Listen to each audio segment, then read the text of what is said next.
आपण त्याच्याकडे बघितलं पाहिजे. त्या दृष्टीने या मताधिकाराचं महत्त्व जे आहे ते खूप जास्त आहे. अगदी आपण बघतोय म्हणजे आजची आपली निवडणूक व्यवस्था मजबूत आहे, झालेली आहे. तरी पण बाबासाहेबांनी तो तेव्हा दाखवलेला जो आग्रह होता, की धरलेला आग्रह बरोबर, होता, की राजकीय लोकशाहीसोबत सामाजिक लोकशाही झाली पाहिजे.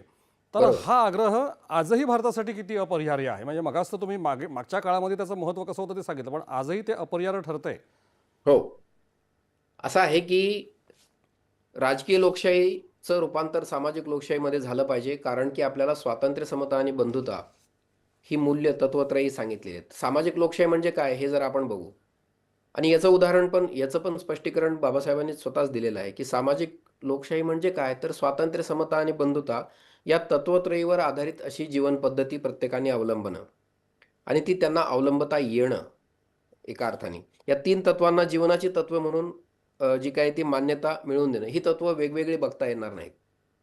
त्याच्यामध्ये बाबासाहेबांनी पण असं सांगितलेलं आहे, की ही त्रिमूर्ती आहे आणि त्याचा विचार आपण एकत्रच केला पाहिजे. हा भावी आपल्या राष्ट्रजीवनाचा पाया आहे. बरोबर.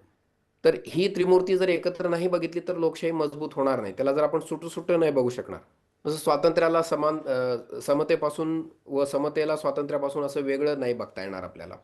बरोबर. नाही, म्हणजे मग या 2 गोष्टी एकमेकांच्या पूरक आहेत. त्या एकत्रच असतील. तसंच स्वातंत्र्य आणि समतेला देखील बंधुत्वापासून वेगळं नाही करता येणार. कारण बंधुत्व हा पाया आहे. या दोन्ही गोष्टी चिरकाल राहतील.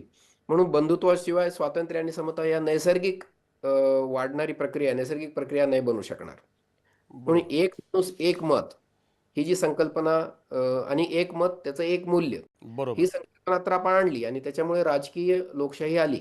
आपण असं म्हणतो की भारताची लोकशाही आता ही एका अर्थाने परिपक्व झालेली आहे. मॅच्युअर डेमोक्रेसी ज्याला आपण म्हणतो, ही झालेली आहे. पण राजकीय समानता येईल.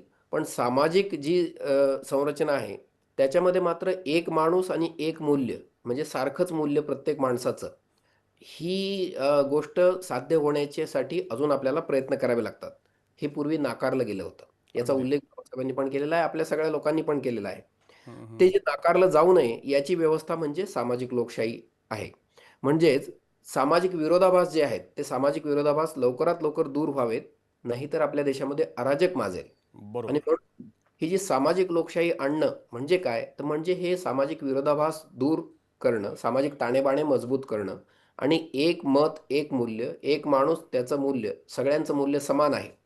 अशा पद्धतीचं एका अर्थाने परिपक्वतेचं राष्ट्रजीवन निर्माण करणं, म्हणजे आपली सामाजिक लोकशाही मजबूत करणं किंवा सामाजिक लोकशाहीमध्ये त्याला परिवर्तन करणं आहे. ही बरोबर. प्रक्रिया व्हायला वेळ लागणार आहे. हं, अर्थातच हं. ती काही एकाएकी नाही होणार अगदी. आणि ही प्रक्रिया जशी होईल, तसतसं आपण या दृष्टीने जगामध्ये पुढे जाऊ आणि आपला देश म्हणून पण खूप पुढे जाऊ आणि हे बरोबर. करताना अ, सदैव आपल्याला याचं भान ठेवावं लागणार आहे, की ही आपल्याला बाबासाहेबांनी दिलेली शिकवण आहे.